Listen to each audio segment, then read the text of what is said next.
En este vídeo vamos a hablar del capital humano en Europa. Haremos una pequeña introducción, hablaremos del capital humano y el envejecimiento, de la clasificación de los países europeos por edad y capital humano y por último del uso del capital humano. La cantidad de bienes y servicios depende de 4 elementos que conforman la llamada función de producción: fuerza de trabajo, capital humano, capital físico y nivel tecnológico. Ahora explicaremos este concepto uno por uno. Fuerza de trabajo indica la parte de la población que comprende la suma de la persona empleada y la que buscan empleo, y por lo tanto coincide con la población activa. Capital humano. El término capital humano se refiere al conjunto de conocimiento, habilidad, capacidad y emociones adquiridas durante la vida del individuo y destinada a alcanzar objetivos social y económico, individual o colectivo. Una forma tradicional de medir la importancia del capital humano como elemento productivo es analizar los niveles salariales basados en el nivel de capacitación de trabajadores y asimilar ese salario a la productividad. Capital físico. El capital físico consiste en producto material duradero que puede usarse para la producción de otro activo, tangible o intangible.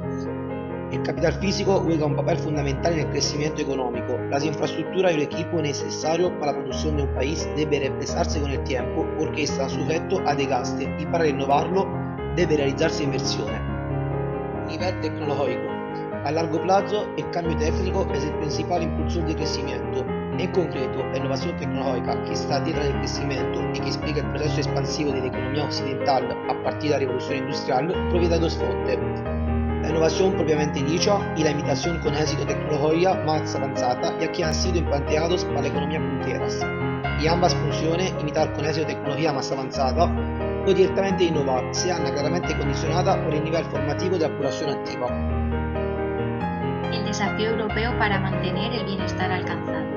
El gran desafío que ha planteado Europa es el envejecimiento. Europa se dirige hacia una sociedad que envejece y una sociedad que envejece tiene una baja tasa de empleo, al tiempo que presenta una capacidad limitada para innovar.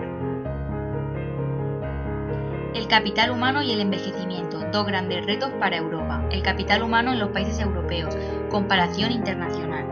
El primer paso para analizar la situación del capital humano en las economías europeas es conocer su dotación. Para ello es conveniente compararlas con Estados Unidos y Japón, ya que estos dos países presentan mayores niveles de capital humano que Europa. Como datos a destacar tenemos que en el año 2010 Estados Unidos presentaba 13,46 años medio en educación, Japón 12,43 años medios en educación y Europa 12,17 años medios en educación. El retraso de Europa es debido a que este se centra más en una formación profesional, la cual se imparte principalmente a niveles educativos secundarios, mientras que los Estados Unidos y Japón se enfoca hacia una educación más general impartida a nivel universitario. Ahora vamos a analizar los años promedio en educación en los países europeos, donde podemos observar que existe una gran heterogeneidad entre ellos, como en el caso de Portugal, España e Italia. Estos países presentan niveles promedios de educación muy bajos, a diferencia de países como Holanda y Suecia. Esto es debido a la disparidad en el gasto público en educación que realiza cada país. A continuación destacaremos los 3 países que menos gasto público en educación tienen como porcentaje del PIB. Estos no superan los 5 puntos porcentuales, siendo Italia uno de los países de Europa que menos recursos destina a la educación, con un 4% del PIB. En comparación con Dinamarca, que tiene un 9% del PIB, existe un importante avance en el capital humano que muestra Irlanda, incrementando el gasto público en educación de primaria y secundaria ha crecido desde 2005 a 2011 en un 27%. Ahora vamos a analizar la evolución de la edad en Estados Unidos, Japón y Europa. Este gráfico nos muestra que Japón es un país con una población más envejecida, mientras que en el lado opuesto tenemos a Estados Unidos, que es un país con una población más joven. Destacamos que Europa está en una posición intermedia y tenemos en cuenta que hay una tendencia ascendente en el crecimiento de edad en todos los países, aunque en Europa existe un envejecimiento desigual en algunas zonas del continente. Clasificación de los países europeos por edad y capital humano. Para analizar este crecimiento de la edad en el continente europeo, se propone agrupar los países a partir del grado de envejecimiento de la población y el stock de capital humano. La idea es que los países más envejecidos tienen débiles incentivos para utilizar y mantener el capital humano, mientras que los países más jóvenes podrían alcanzar un mayor nivel de acumulación y aprovechamiento del capital humano, con lo cual sus perspectivas futuras son más positivas. Los países europeos se encuentran clasificados en 4 grupos según su potencial de crecimiento. Grupo 1. Países jóvenes con elevado capital humano, como por ejemplo Holanda, Polonia y Chipre. Grupo 2. Países viejos con elevado capital humano, como por ejemplo Alemania, Finlandia y Estonia. Grupo 3. Países viejos con bajo capital humano, como por ejemplo Italia, España y Portugal. Grupo 4. Países jóvenes con bajo capital humano. Ningún país puede persistir en este grupo. El uso del capital humano. En este gráfico se muestra la edad efectiva media de jubilación en Europa y en Estados Unidos entre hombres y mujeres y de 1970 hasta 2000. En el gráfico observamos 2 hechos importantes. El primero, vemos una tendencia decreciente en las edades de jubilación. En el caso de las economías europeas se ha reducido en 6 años a comienzos del presente siglo. Y en segundo lugar, aunque ambas economías tienen un punto de partida similar, se abre una brecha entre ellas, de tal modo que mientras la edad media entre los hombres se sitúa en un promedio de 72 años en Europa, en Estados Unidos esta edad media de jubilación es de 65 años.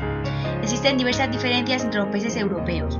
La reducción de la edad efectiva, como la diferencia respecto a los Estados Unidos, es el resultado de algunos diseños de programas europeos que incentivan las jubilaciones anticipadas. La generosidad del sistema de pensiones desincentiva la contribución del trabajador hasta la edad obligatoria.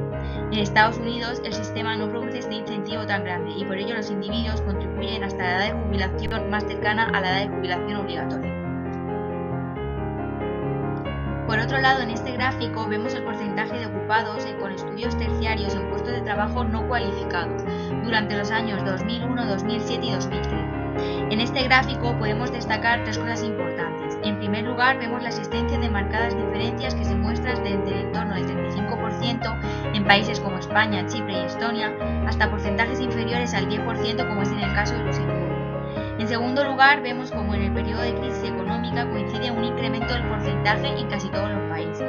Y por último, observamos que este incremento ha sido superior en países que parten de un nivel más bajo, dando lugar a un cierto grado de convergencia en la magnitud del porcentaje. El hecho de que los incrementos sean más generalizados e importantes durante los años de crisis puede reflejar la existencia de un efecto expulsión de individuos con menores niveles educativos por individuos con mayores niveles educativos en puestos de trabajo poco cualificados, en un contexto de crecimiento muy limitado de empleo. Este vídeo ha sido realizado por 2 estudiantes de la UCLM junto con un estudiante de Erasmus que proviene de Italia. Esperamos que te haya gustado.